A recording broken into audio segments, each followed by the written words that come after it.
Halo, berjumpa lagi dengan saya Uslatul Jannah dari Universitas PGRI Argopuro Jember, Prodi PLB, kelas 22B. Saya akan menceritakan sebuah film yang berjudul I Am Sam. Film ini rilis pada tahun 2001, di mana film ini menceritakan tentang seseorang atau seorang ayah yang mengalami disabilitas intelektual.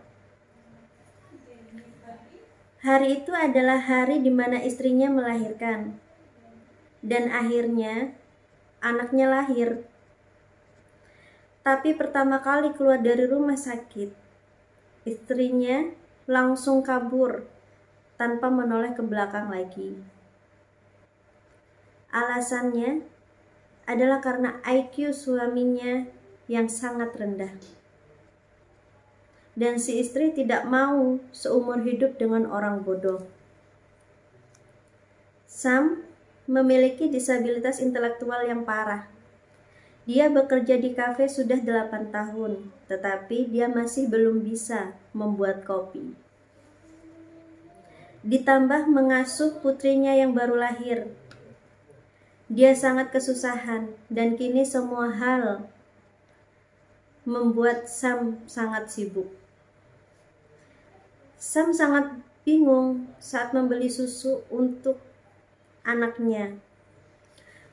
Karena di minimarket tersebut atau di supermarket tersebut banyak berbagai macam atau beraneka ragam merek susu. Si anak terus-terusan menangis karena belum kenyang. Hingga tetangga menelpon karena mendengar suara bayi yang terus-menerus menangis. Tetangga itu sangat baik. Namanya Annie. Dia mengajari Sam bagaimana cara merawat bayi. Sam memberi nama anaknya Lucy. Kini Sam menjaga anaknya dengan sepenuh hati. Setiap 2 jam sekali memberi anaknya susu. Tengah malam pun akan bangun demi anaknya. Semakin hari, Lucy semakin tumbuh dan menjadi seorang anak atau gadis yang imut. Masalah-masalah mulai bermunculan satu persatu.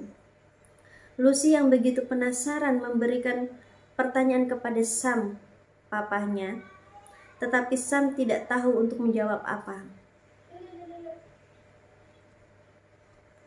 Lucy meski umurnya belum genap 7 tahun, tetapi dia memiliki IQ yang tinggi.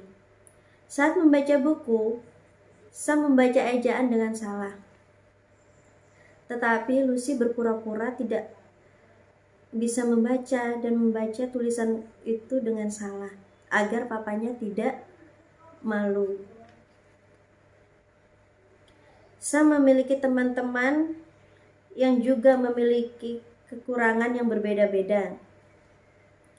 Tetapi teman-teman Sam begitu baik. Demi membelikan Lucy sepatu, mereka tidak segan-segan memberikan sisa uang yang mereka miliki di saku baju mereka. Kehidupan mereka penuh kasih dan cinta. Lucy melewati kehidupannya dengan sangat bahagia. Hingga hari itu Sam dipanggil ke sekolah. Bukan karena nilai Lucy jelek, melainkan karena gambar Lucy yang begitu besar menggandeng papanya yang begitu kecil. Kelihatan papanya malah dijaga oleh Lucy. Guru melewati pemeriksaan, menyadari bahwa Lucy takut akan belajar di kelas. Ada rasa untuk menolak hal baru, ilmu baru, dan pengetahuan baru. karena dia terus memikirkan IQ papanya. Lucy takut dirinya akan menjadi lebih pintar, sehingga Lucy melakukan ini semua. Sam sama sekali tidak mengerti. Sekolah hanya bisa menyerahkan situasi ini ke departemen lain. Waktu berlalu dengan sangat cepat. Ulang tahun ke-7 Lucy tiba. Sam berencana untuk membuat acara ulang tahun, tapi karena latihan, Sam bertengkar dengan seorang anak laki-laki. Ayah anak laki-laki itu pun mendorong Sam. Kebetulan dilihat oleh Lucy yang baru masuk. Anak laki-laki itu terus berkata, "Dia bilang kau bukan ayah kandungnya. Dia bilang kalau dirinya diadopsi." Sam bingung apa yang anak itu katakan. Lucy yang merasa canggung hanya bisa kabur. Penyidik dari Lembaga Perlindungan Anak menyaksikan semuanya. Mereka berpikir bahwa Sam tidak ada kemampuan untuk terus mengasuh, dan dengan paksa membawa Lucy pergi. Di pengadilan, hakim menarik hak asuhnya untuk sementara. Lucy pun dimasukkan ke panti asuhan. Karena IQ yang rendah, Sam kehilangan hak asuhnya. Hanya bisa bertemu Lucy di tempat yang sudah ditentukan. Itu pun seminggu 2 kali. Dan dalam pertemuan itu, Sam hanya bisa menemui Lucy selama 2 jam di setiap pertemuannya. Sam tidak mengerti. Jelas-jelas dia begitu menyayangi putrinya. Kenapa orang-orang ini ingin merampasnya? Melihat papanya yang seperti ini, Lucy sangat sedih. Bahkan Lucy berkata, "Aku tidak ingin papa lain selain papaku. Kalian harus mencatatnya." Lucy berkata seperti itu. Demi mengembalikan hak asuhnya, Sam dan teman-temannya berdiskusi dan menemukan pengacara yang terkenal. Kasus yang ditanganinya pasti akan meraih kemenangan. Awalnya pengacara tersebut tidak mau, tapi Sam terus-terusan datang ke kantor pengacara tersebut. Hingga di suatu acara, Sam datang menemui pengacara itu. Terus pengacara itu berkata, "Aku akan membantumu dengan gratis tanpa membayar." Sam pun begitu bahagia hingga Sam memeluk pengacara tersebut. Kasus pun mulai berjalan. Sidang terus-terusan berlanjut. Awalnya Sam di persidangan itu kalah karena tidak ada bukti yang bisa memenangkan kasus tersebut. Setelah itu, Sam mulai depresi. Dia mengunci dirinya di dalam kamar. Tidak pernah keluar sama sekali. Hingga pada suatu hari, pengacaranya datang dan marah-marah. Karena sudah tidak tahan lagi, pengacaranya marah-marah. Akhirnya pintu itu didobrak dan masuk ke dalam rumahnya Sam. Melihat Sam dengan keadaan terpuruk dan menangis, pengacara itu pun menyemangatinya. Hingga Sam berkata yang tidak-tidak tentang kehidupannya. Sampai akhirnya pengacara tersebut bilang, "Bukan hanya kehidupanmu yang hancur, kehidupanku juga hancur. Aku ditinggalkan. Anakku tidak mau berbicara denganku, bahkan membenciku." Dari perkataan itu Sam mulai sadar dan mulai bangkit kembali. Akhirnya Sam mau meneruskan kasus tersebut, meski hanya sedikit peluang untuk memenangkannya. Akhirnya Sam mencari saksi untuk bisa berbicara ke pengadilan. Sam terpikirkan tetangganya Annie. Dia berkata kepada Annie, minta tolong kepada Annie untuk menjadi saksi di pengadilan terakhirnya.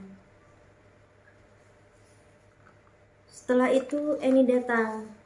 Annie menceritakan semuanya, bahwa Sam adalah ayah yang baik. Awalnya Sam tidak mengerti cara mengurus bayi, tapi Annie mengajarinya. Dan Sam pun mengerti. Bahkan Sam juga merawat Lucy dengan baik hingga saat ini. Sampai masalah seperti ini datang. Hingga terus pengacara dari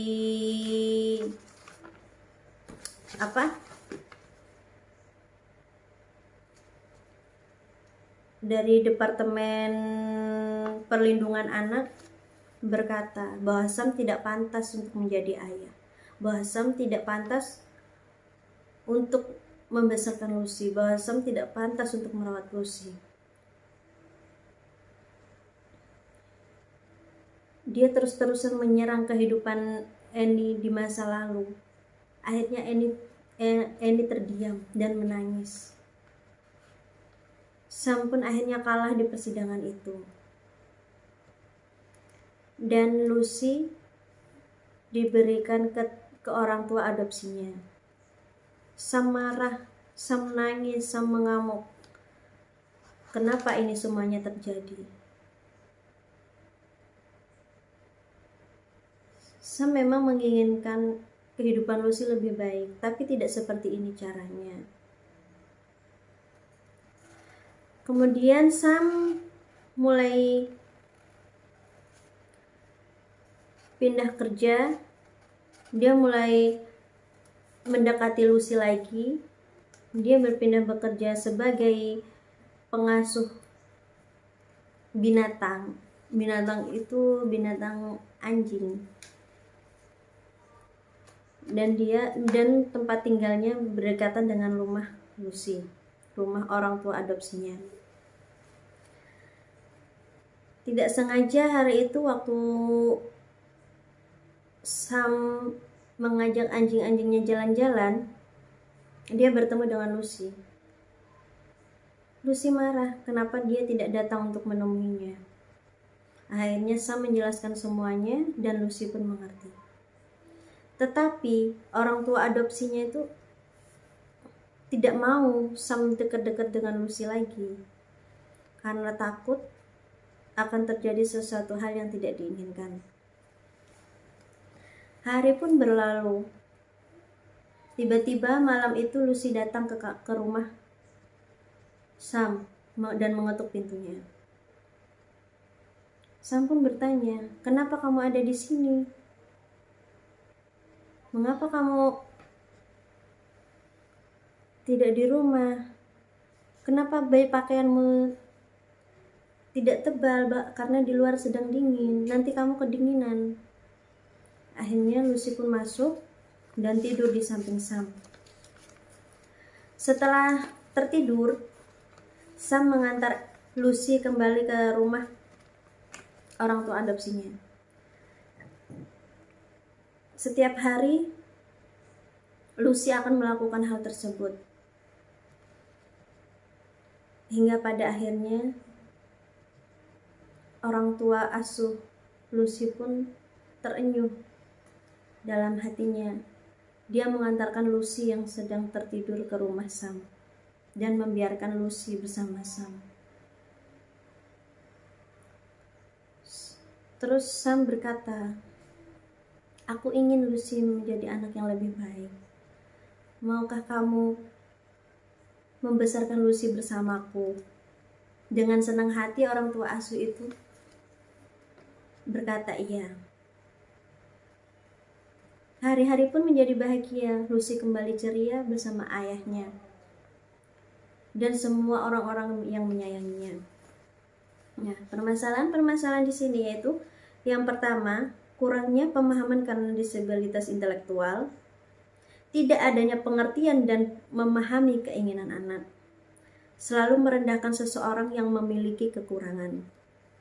Solusinya, Sebaiknya anak dibebaskan untuk memilih ingin bersama dan tinggal dengan siapa, tanpa harus menyakiti satu sama lain. Tentu dengan pengawasan yang signifikan. Agar jika terjadi sesuatu hal yang bisa membantu untuk mengatasi masalah yang terjadi. Kesimpulannya, jika seorang anak sudah bisa membedakan dan memilih, sebaiknya dengarkan dulu apa yang dia inginkan, agar emosi anak tidak terganggu, dan jangan melihat orang atau menilai orang dari luarnya saja.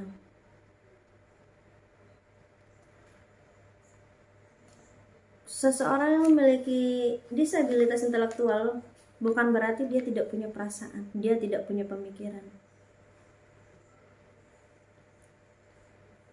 Mereka bahkan mempunyai pemikiran yang mungkin kita tidak punya. Jadi jangan pernah menilai orang dari luarnya saja.